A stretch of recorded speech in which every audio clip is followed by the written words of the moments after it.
Voici la trajectoire d'un homme dont l'ascension et la chute illustrent tout à la fois les mœurs du palais royal, les caprices du roi et le fonctionnement d'une machine judiciaire totalement aux ordres, employée à fabriquer un coupable pour satisfaire les désirs du souverain et de son entourage. La carrière marocaine de Khalid Loudriri ne dura que 5 ans, au cours desquels le banquier le plus influent du royaume, qualificatif qui lui fut décerné par la presse, passa dont le désormais à la noyau dur se disgrâce compose. avant d'être traité comme un coupable. Ce diplômé de l'école centrale, né à Fès en 1957, possède la double nationalité franco-marocaine.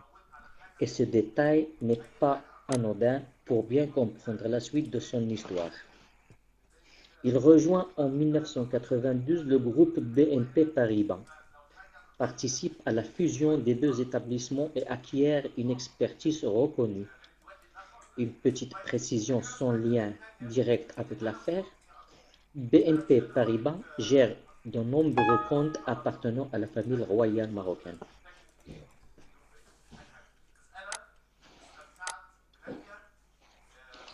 Une habitude conservée depuis l'époque de Hassan II. En 2002, Khalid Loudriri est nommé responsable de la région moyenne et Proche-Orient de BNP Paribas lorsqu'il est approché par Mounir El-Majidi, le secrétaire particulier de Mohamed VI, pour prendre la direction de la BCM, la Banque commerciale du Maroc. Majidi vient juste de limoger le président de cette banque appartenant à l'ENA. Il rêve recruter une Dream Team, une équipe d'hommes compétents qu'il placerait à la tête de filiales les plus importantes et dont il supervisait la gestion. À tous les pressentis, il tient les mêmes propos. Le roi m'a nommé pour faire tourner la machine, tout contrôler et maximiser les profits. Bref, il fixe d'emblée les règles du jeu. Je suis le patron et j'ai la confiance du roi.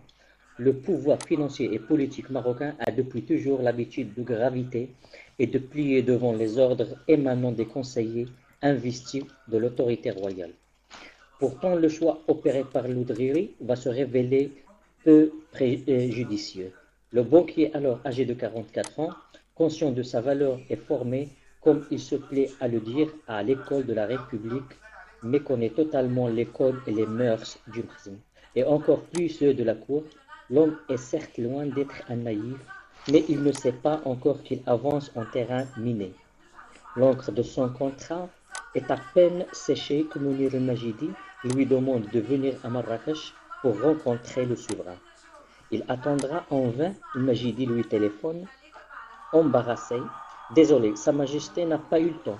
Le roi est un homme solitaire, versatile, qui n'aime au fond que la compagnie de ses anciens amis du collège royal devenus ses conseillers, sans compter celle de quelques personnalités aux trajectoires plus ou moins improbables. Ce premier cercle qui gravite autour de lui constitue une forme d'écran, de cocon, le protégeant de la réalité. Au-delà, le monde ne semble présenter pour lui que peu d'intérêt. Et Loudriri appartient à ce monde-là. Il dégagera des profits records à la tête de la Banque royale, mais jamais il ne sera reçu par le souverain. Il est vrai que le filtre constitué par le premier cercle fonctionne dans les deux sens.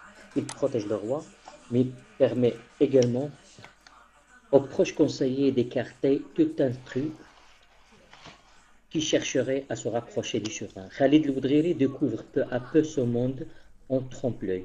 Je pensais diriger une banque privée. Je n'avais pas compris qu'en fait, tout dépendait de la volonté royale. Il confie que lorsqu'il entre en fonction au début de l'année 2003, il est surpris par l'absence des projets précis émanant de Hassan Bouhemmo et de Mounir el-Majidi. Les compères semblaient encore en panne d'idées.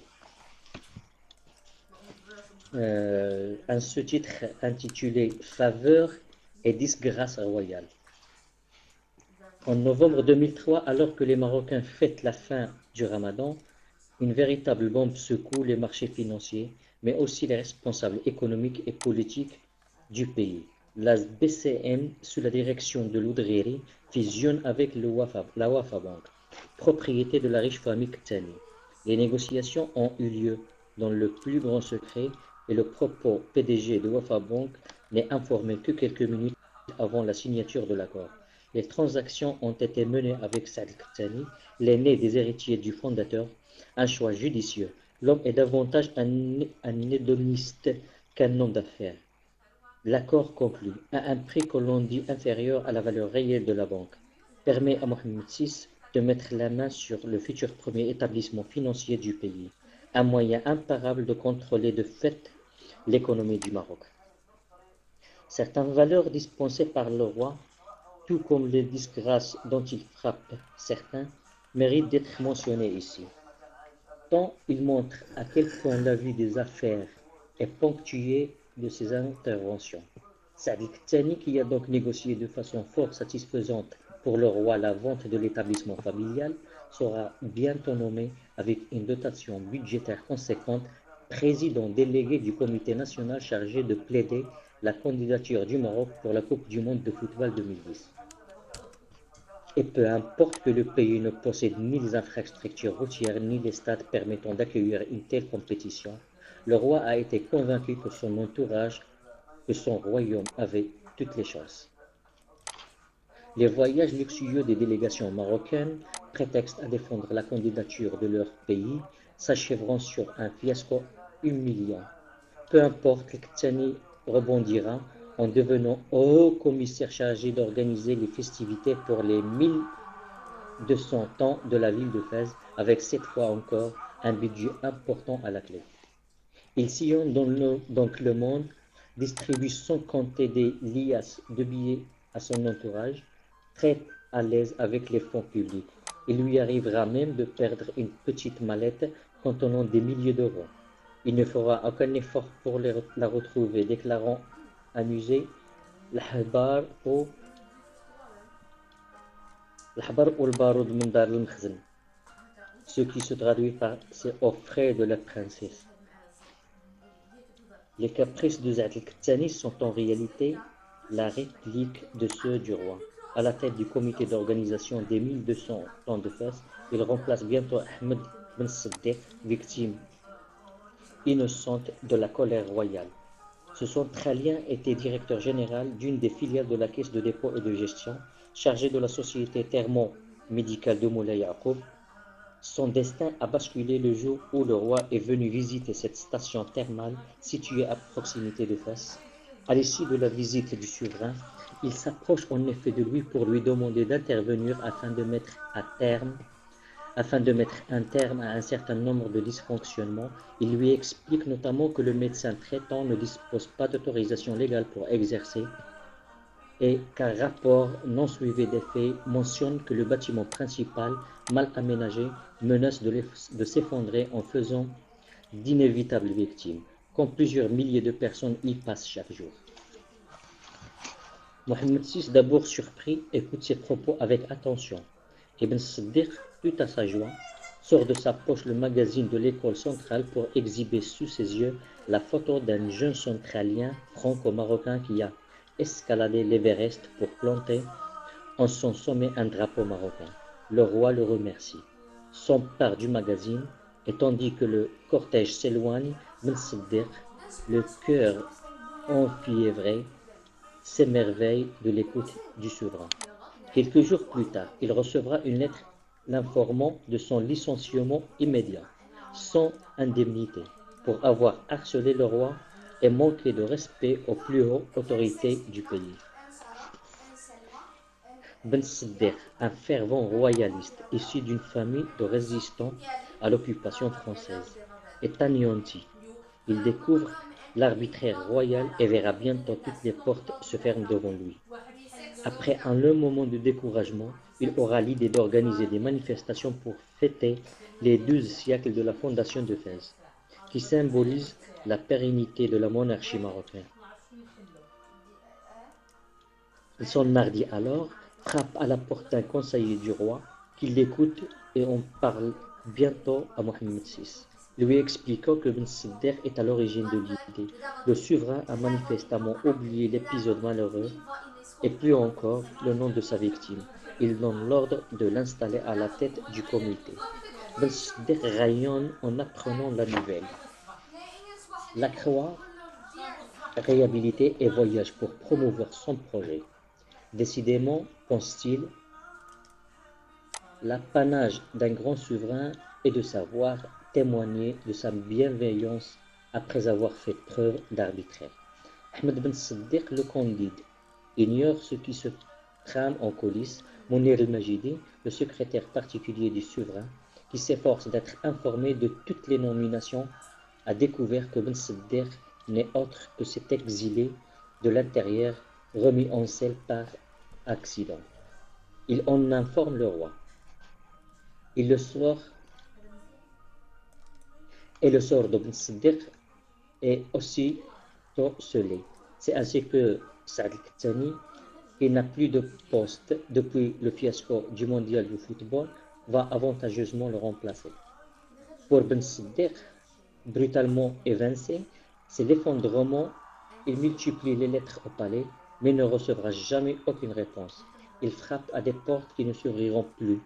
Elle n'a plus ni argent ni amis, et sombre dans la dépression.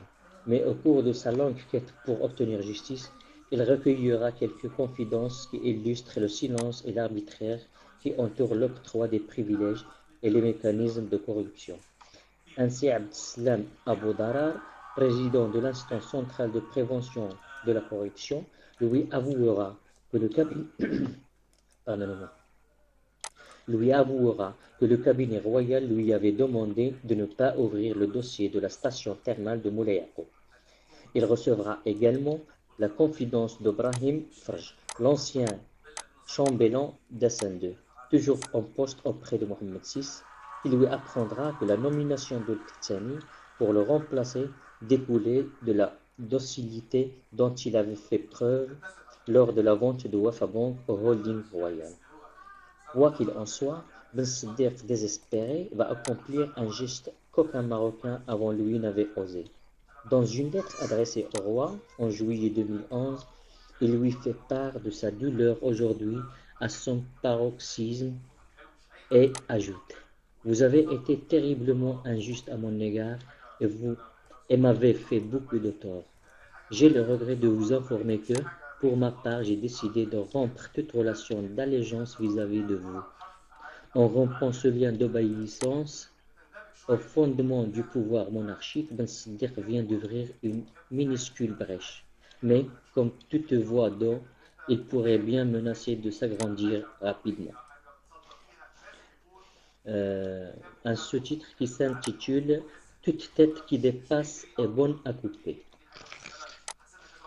Ces épisodes visent à mieux faire comprendre le contexte d'intrigue et de courtisanerie dans lequel s'ébauche la stratégie royale de prédation. Il faut noter, par ailleurs, que les circonstances de la fusion entre les deux banques, BCM et Wafa Bank, ont fait l'objet de points de vue divergents. Ainsi, Mounir el-Majidi et Hassan Ben Hammou prétendent qu'ils ont initié toute l'affaire à partir du holding royal syriaque, que Khalid Loudrel fut tenu à l'écart. Totalement faux, rétorque ce dernier, qui est reine une chronologie et des détails plutôt convaincants. C'est la prétendue vérité qu'ils répondent aujourd'hui pour convaincre du bien fondé de leur stratégie. Pour Loudreri, installé dans un bureau situé à 2 pas de l'Arc de Triomphe à Paris, c'est à une réécriture totale de l'histoire que se livrent Majidi et Bouhammou. Quand j'ai engagé les négociations pour parvenir à une fusion, ils n'y croyaient pas, ils m'ont laissé faire, sceptique, en me disant à propos de Qahtani avec lequel je discutais: il va te mener en bateau. Mon objectif était de faire du nouvel ensemble le champion national de la banque et de la finance. J'ai instauré une véritable dynamique de croissance à l'international. Je rachète la CBAO au Sénégal, la Banque du Sud en Tunisie et je négocie avec le Crédit Agricole pour racheter ses filiales sur le continent africain. Le succès de l'Oudreri n'aura pas fait que des heureux. Au nom du principe, toute tête qui dépasse est condamnée à être coupée un jour. Majidi et Bouhammo attendent leurs heures. Laisse le banquier installer son mécano. La nouvelle entité issue de la fusion se nomme Attijari Wafa Bank. On l'a dit, ce géant financier qui va devenir la véritable tour de contrôle de l'économie marocaine joue au cœur du dispositif économique royal le rôle d'une formidable pompe destinée à permettre au système de disposer de liquidités accrues.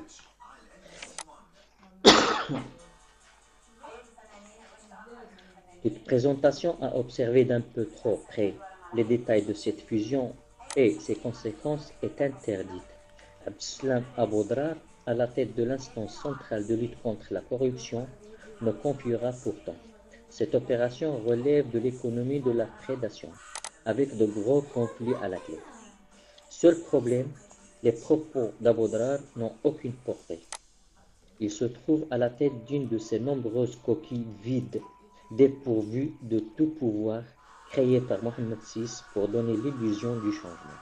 C'est également le cas du Conseil de la concurrence, chargé de se prononcer sur les pratiques anticoncurrentielles, mais qui ne se réunit pratiquement jamais en raison des querelles intestines qui le traversent. Tijari Wafa Bank est devenue de loin la plus profitable de toutes les filiales de l'ONA.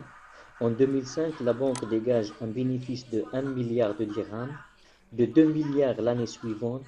Parallèlement, Khalid Loudreri gagne en confiance et commet une première imprudence selon les codes en vigueur de la Cour. Il critique la stratégie d'affrontement à l'égard des groupes français développés par Mounir el-Majidi et Hassan Ben Himmo. Bien introduit parmi les dirigeants du monde des affaires français, il fait part de leur incompréhension et de leur inquiétude. Une position inacceptable aux yeux des deux stratèges de la famille royale. Travailler à la chute d'un homme, l'abattre en le discréditant est un travail minutieux qui exige du temps et de la patience. Al-Majidi et Ibn Hammo en sont dotés. Ibn Hammo dicte souvent à Al-Majidi ce qu'il faut murmurer à l'oreille du roi.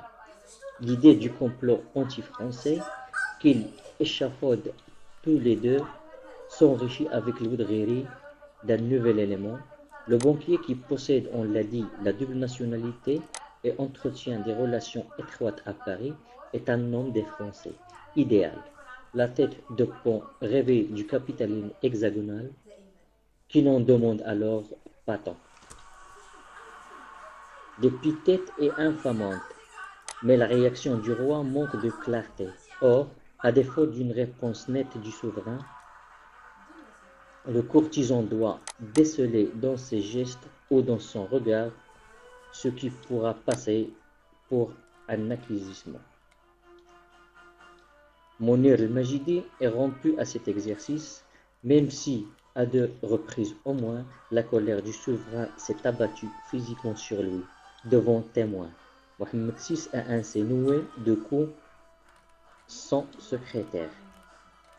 L'exaspération du roi, les injures qui retentissent à travers les salles du palais alternent avec les phases de bienveillance à son endroit. À ses proches, elle loue les qualités de Majidi en leur disant « Il sait faire de l'argent », ce qui semble être la vertu suprême aux yeux du 23e souverain de la dynastie alaouite. Un sous-titre qui s'intitule « Reprends-le, je ne veux pas garder ce document ». En mars 2006, le Majidi et Bouhammo jugent que le fruit l'Oudreri est suffisamment mûr pour le faire tomber. Ils ont expliqué peu auparavant à Mohamed VI que la bonne santé de la banque permettait désormais de changer sans risque son responsable. La veille du conseil d'administration, l'Oudreri reçoit un appel de Bouhammo l'informant que l'on a modifié l'organisation de la banque en créant un conseil de surveillance dont il deviendra le président. une fonction purement honorifique qui doit permettre sa mise à l'écart. L'Oudriri confie. Je n'étais pas dupe, mais je lui ai répondu, très bien, je l'annoncerai moi-même au conseil. Le lendemain, je présente le bilan de fusion réussi, le projet de développement à l'international et celui de l'octroi d'une licence bancaire en France. Au terme de mon exposé, j'annonce, j'ai décidé de prendre du recul. En fait, l'Oudriri sait que la création du nouveau poste exige une modification des statuts de la banque, qui passe par la convocation d'une assemblée générale. Il temporise, il temporise, fait traîner des choses et au bout de 3 mois, ses adversaires abandonnent leurs exigences. Mais précise-t-il, je savais que c'était la fin. J'échappais complètement à leur contrôle. Il se sait condamné, mais en apparence, Majidi et Ben Hammou et lui-même tiennent le même discours sur la nécessité de créer dans le domaine économique et financier des champions nationaux adaptés à la compétition mondiale. En réalité, les mêmes mots sont au service des deux visions totalement antagonistes. L'Oudreri envisage une réorganisation complexe qui, tout en favorisant l'émergence de pôles de croissance, s'accompagnerait du retrait du roi et de sa famille du sein de l'économie de son pays, notamment pour éviter la confusion des genres et les tensions politiques estistiques. Pour le Majidi, au contraire, la défense des champions nationaux est un slogan qui doit permettre de dissimuler à l'opinion la prise de Dans le contrôle noyau économique dur et se compose. financière du pays par le roi. En septembre 2006, Khalid Loudreri pénètre dans les luxueux bureaux de Majidi, au sein du holding royal sugaire. Il remet au secrétaire particulier du souverain une étude argumentée qui détaille les mécanismes de désengagement du roi et de sa famille de l'économie marocaine. La démarche de Loudreri, totalement suicidaire, équivaut à suggérer à une obèse de cesser de se nourrir. À la lecture, se souvient-il, Majidi est devenu littéralement livide. Après avoir terminé, il m'a tendu le texte en déclarant: reprends-le, je ne veux pas garder ce document. En constatant sa réaction, j'ai vraiment compris, conclut-il, que leur objectif était de prendre le contrôle de toute l'économie du pays et ils y sont parvenus aujourd'hui. Pour Majidi Ibn Hammou, At-Tijari Wafa Bank n'est pas seulement une source de bénéfices, il s'agit aussi d'un instrument de pouvoir considérable. Aucun projet d'envergure ne peut être financé sans la première banque du pays. De même, il suffit de refuser ou de couper les lignes de crédit pour exercer un véritable droit de vie ou de mort sur des entrepreneurs ou même des particuliers. Une entreprise que l'on veut faire basculer dans l'escarcelle du roi se verra brusquement privé de financement et condamné à une inexorable asphyxie. En revanche, les courtisans, les obligés, bénéficieront des crédits injustifiés. C'est ainsi que Majidi perçoit et comprend l'activité financière, mais la mise en place de cette stratégie exige le départ de l'Oudreri. De même, le contrôle de la Banque centrale permet également de refuser l'octroi de licences aux banques étrangères et de filtrer soigneusement leur présence dans le pays, une manière efficace d'empêcher toute concurrence étrangère. Les entreprises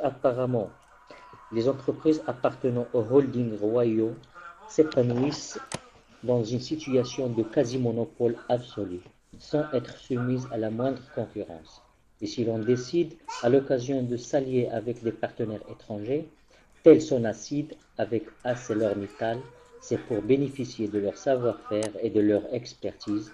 Bref, le pouvoir du roi dans le champ économique et financier s'efforce d'être aussi absolutiste que dans le domaine politique.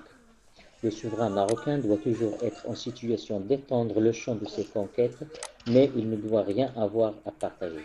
Exactement comme des droits et privilèges innombrables qui s'attachent à sa fonction et qui sont aussi étendus que ses devoirs sont flous et imprécis. Au premier trimestre 2007, les bénéfices de Tijari Bank excédaient déjà les 700 millions de dirhams, un record qui ne sera pourtant d'aucune aide à Khalid Loudreri. En mai 2007, il est écarté de la présidence de la banque, une nouvelle qu'il dont le accueillit sans noyau dur surprise, se composait tant de il 5 savait à que 6. ses jours étaient comptés. Nous ne nous entendons plus, alors quittons-nous, lui aurait dit Majidi. Mais cette décision s'accompagne d'un geste inhabituel. Il octroie à l'Oudreri une indemnité de départ de 2,3 millions d'euros, dont le montant est réparti en 3 banques françaises, probablement pour que la transaction reste ignorée au Maroc. Il est aisé de comprendre pourquoi. Travailler pour le roi signifie que l'on court le risque, à tout instant, d'être révoqué, mais jamais vous ne serez licencié avec indemnité. L'objectif est clair. Il ne s'agit pas seulement d'un châtiment économique, mais d'une mécanique savamment élaborée pour distiller l'humiliation. Vos amis s'éloignent, votre famille est montrée du doigt, votre autorité et votre prestige se sont évanouis. Les mois passant, vous êtes prêt à subir toutes les humiliations pour ne plus avoir à subir celles qui vous sont infligées. Et, après avoir vainement attendu un retour en grâce, vous êtes prêt à aller supplier ceux qui fuirent vos proches pour leur demander d'intercéder auprès du souverain. Mais vous n'obtiendrez que de vagues promesses. Et l'enceinte du palais, la proximité du roi, vous seront à jamais inaccessibles, ce qui laisse inconsolables ceux qui en ont été écartés. L'indemnité octroyée à l'Oudréré est donc sans précédent et s'explique probablement par la générosité du secrétaire particulier de Mohamed VI. L'information était remontée jusqu'au roi, et celui-ci avait piqué une violente colère à l'encontre d'un secrétaire qui avait si stupidement contrevenu à toutes les règles en vigueur. Les ennuis judiciaires de l'Oudreri n'ont pas encore commencé, mais il est intéressant d'observer que sa future condamnation prévoit le remboursement d'une somme dont le montant correspond exactement à l'indemnité de départ reçue. Un sous-titre qui s'intitule Un roi proche de ses sous. Le roi est un homme assez pingre, et il ne supporte pas que la moindre somme d'argent, fût-elle modeste au regard de ses dépenses et de la fortune royale, soit soustraite au profit d'un homme tombé en disgrâce.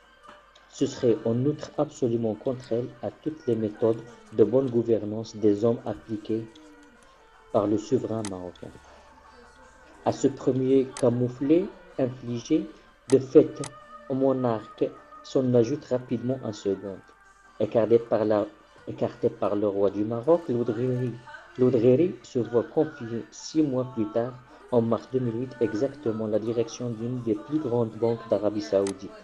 La monarchie du Golfe semble narguer celle du Maroc et vouloir implicitement bafouer son autorité. Peu après son entrée en fonction à la tête de la banque saoudienne, l'Oudreri fait l'objet d'une plainte déposée le 1er août 2008 pour corruption. La procédure survient 4 années après les faits présumés, et 2 ans après qu'il eut quitté le Maroc. Elle émane d'un homme d'affaires, Abdelkrim Bouftaz, dont l'un des oncles, ancien ministre, dirige le golfe de Dar es Salaam, à proximité d'une des résidences du roi. Une affaire bien étrange, où aucun des protagonistes ne va jouer le rôle qu'on souhaiterait lui voir tenir.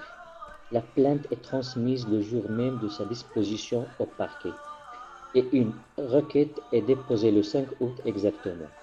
Une rapidité stupéfiante pour une plainte dénuée de preuves est déposée 4 ans après les faits. Lorsqu'il avait pris la direction de Tijari Wafa Bank, l'Oudreri avait été informé du dossier précontentieux de Bouftaz qui devait 175 millions de dirhams, l'équivalent de 17,5 millions d'euros, à la banque et n'avait toujours pas remboursé.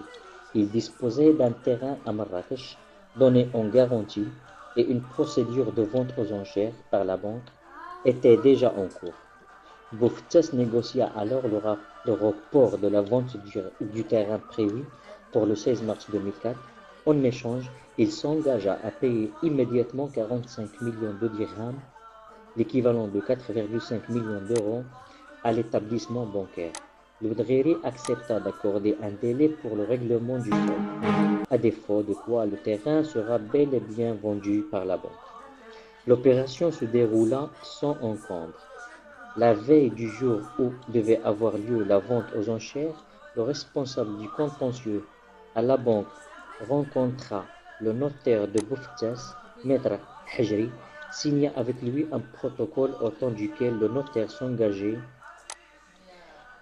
à remettre les 45 millions de dirhams prévus, en échange du report des enchères. Dans le Nous noyau étions en dur, mai 2004 et le différend semblait réglé.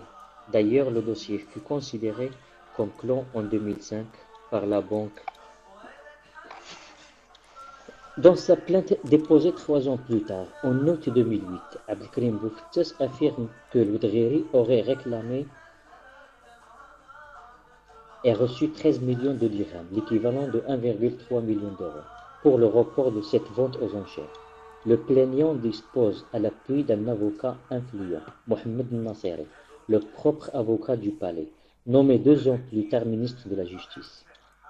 Bien qu'à la tête de son ministère, Nasseri restera l'avocat de l'accusation et ses collaborateurs interviendront lors du procès. Une confusion des genres qui illustre à quel point la volonté royale n'a que faire de l'indépendance de la justice. Quel qu'il en soit, ce procès, fruit d'une vengeance personnelle, tournera à la farce tragique. Après le dépôt de sa plainte, Abdelkrim Bouftas téléphone à son notaire, qui est aussi son ami Mohamed Hijri, en vacances à Marbella. Inutile que tu rentres, lui dit-il, l'affaire est suivie au palais. Le notaire, intrigué, ignore à cet instant tous les détails et le rôle central qui lui est attribué. En effet, Bouftas affirme que c'est le notaire qui aurait prélevé les 13 millions de dirhams pour les remettre à l'Oudgheri. Lorsqu'il rentre au Maroc, le notaire découvre que son étude a été perquisitionnée, une procédure illégale qui, dans un état de droit, aurait entraîné la nullité de la procédure. Tous ces dossiers ont été confisqués par la police, mais, devant le juge qui l'entendra comme témoin, il refutera toutes les allégations de Bouftas. Interrogé plus tard par le tribunal, Bouftas reconnaîtra d'ailleurs qu'il ne pouvait produire aucune preuve de ce qu'il avançait, allant même jusqu'à avouer qu'il était difficile d'évaluer le montant de la corruption. Un autre témoin déclarera à l'audience que Bouftas lui avait confié qu'il avait été poussé à porter plainte et que tout cela ne venait pas de lui. Un sous-titre qui s'intitule « La stratégie du garrot ». Dans cette affaire conçue de fil blanc, l'instruction ne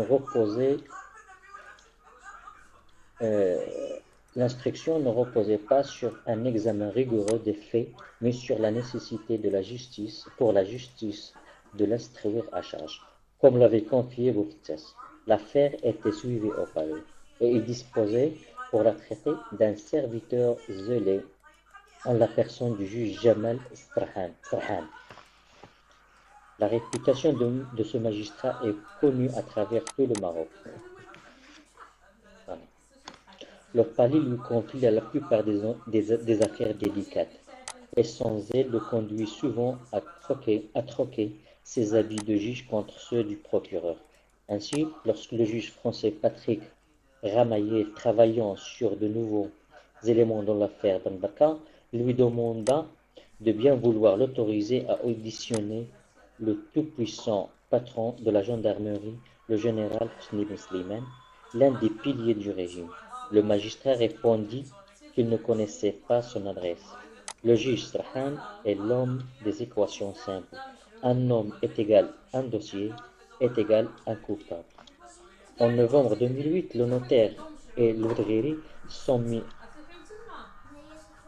en examen sans en connaître les motifs. Tous les responsables de la banque, notamment l'actuel PDG, susceptibles d'apporter un éclairage favorable aux accusés sur la réalité des transactions ont été écartées comme témoignent par le juge. Khalid Boudreri n'a d'ailleurs jamais fait l'objet de la moindre convocation. Tout indique que le seul objectif du juge d'instruction est manifestement de parvenir à donner un semblant de cohérence à une affaire montée de toutes pièces. Parallèlement, c'est une véritable stratégie de guerre qui est appliquée à l'encontre du banquier installé en Arabie Saoudite.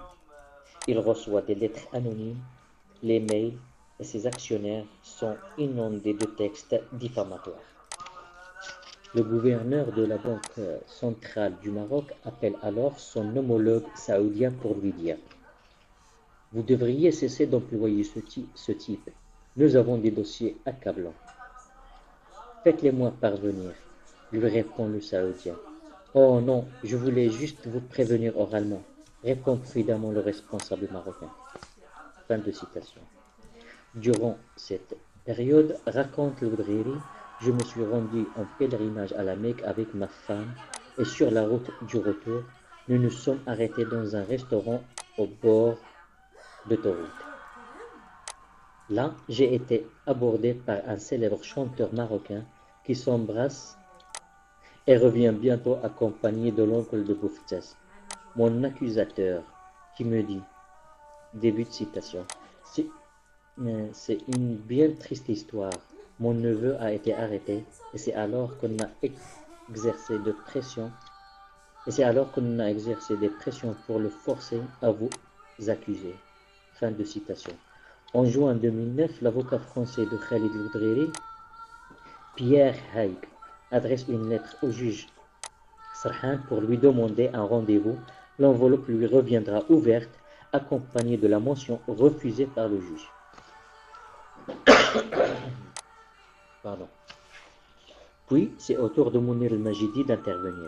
Il appelle le secrétaire particulier du souverain saoudien pour lui indiquer que Mohamed VI souhaite le renvoi immédiat de Boudreri. Une première démarche non suivie des faits. Quelques semaines plus tard, el-Majidi revient à la charge et tient des propos stupéfiants. Mon roi, lui dit-il, va appeler ton roi pour obtenir ce qu'il exige. Fin de citation.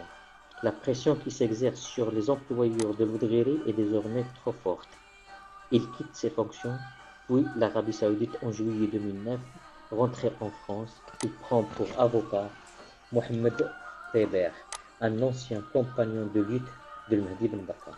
Je me suis renseigné, lui dit-il, j'ai pu voir votre dossier chez le confrère qui défend le notaire. Il n'y a rien dedans. Et d'ajouter, ils ont fait cela exprès, c'est une affaire politique, et une affaire politique ne se plaide pas, mais se négocie. Je me rappelle précisément, raconte aujourd'hui le Boudreri, l'audience devait s'ouvrir le mardi, et le dimanche précédent, mon avocat m'appelle. Je vous vois à Paris mardi, mais vous ne serez pas à l'audience. Il y a du nouveau, c'est grave. Il arrive et m'annonce. Vous allez être condamné à une lourde peine de prison pour complicité de corruption. En tant que complice de notaire, il est inutile pour vous de rentrer. Je suis abasourdi. Que peut-on faire? Il développe alors une métaphore sur le combat inégal du loup et de l'agneau. Tout ceci pour m'annoncer qu'il ne peut plus rien faire pour moi et qu'il se retire. L'ombre du palais fait peur. Il a reçu un appel de Majidi qui l'a averti. Si vous défendez Boudreri, vous êtes contre sa majesté. Le juge rend son ordonnance en décembre 2009.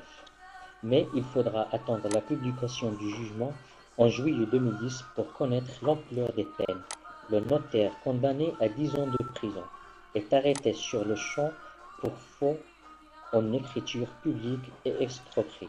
Boudreri, lui, est condamné par contumace à 15 ans de prison. Les deux accusés sont condamnés solidairement à payer 35 millions de dirhams, l'équivalent de 3,5 millions d'euros. Un procès au déroulement étrange où l'accusatoire Abdelkrim Bouftès, qui s'est pourtant autoproclamé corrupteur, de l'Oudréri est entendu comme simple témoin, puis admis comme partie civile. Auprès de lui, Mohamed Nasseri, avocat du roi et ministre de la Justice, l'accusation de corruption a été abandonnée pour être requalifiée en faux en écriture publique et escroquerie, un crime passible de la réclusion à perpétuité. Le notaire, dans les attendus du jugement, est arbitrairement assimilé à un fonctionnaire et l'Oudréri considéré comme son complice. Tous ces biens au Maroc seront saisis et ce jugement sera aggravé par la Cour d'appel en février 2011. Le notaire, clairement innocent de ce dont on l'accuse, continue de croupir en prison à Casablanca, tandis que la peine de l'Oudréri a été portée à 20 ans. L'objectif poursuivi est simple, transformer sa vie en enfer et lui en un véritable pestiféré. La justice marocaine s'est une fois encore montrée sous son pire visage, ceux d'une machine à broyer toujours prête à se déshonorer pour satisfaire la volonté royale. Un proche du dossier confie: à la lecture de l'ordonnance du juge Sarhan, on se rendait compte qu'il n'existait aucune preuve, ni aucun témoignage contre Khalid Loudréri. Tous ses comptes et ceux de sa famille avaient soigneusement été contrôlés en 2003-2008. Même après son départ du Maroc, le notaire avait toujours nié avoir corrompu Loudréri, et aucun lien n'avait pu être établi entre les deux hommes. C'est une affaire lamentable qui démontre avant tout l'extraordinaire pyramide de la servilité sur laquelle repose le pouvoir marocain. Celui du roi bien sûr, mais également celui que s'arrangent tous ces hommes qui prétendent parler en son nom, selon la formule si souvent utilisée. La justice a passé, mais il s'agit avant tout d'une justice reposant sur le bon vouloir féodal et absolutiste d'un souverain aux mœurs d'un autre âge. Fin du 7e chapitre. La page 114.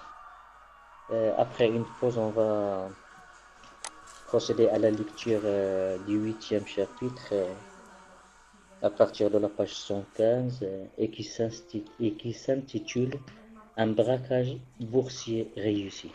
Donc je vous donne rendez-vous dans quelques minutes afin de pouvoir prendre de l'air et ceux qui fument de pouvoir fumer.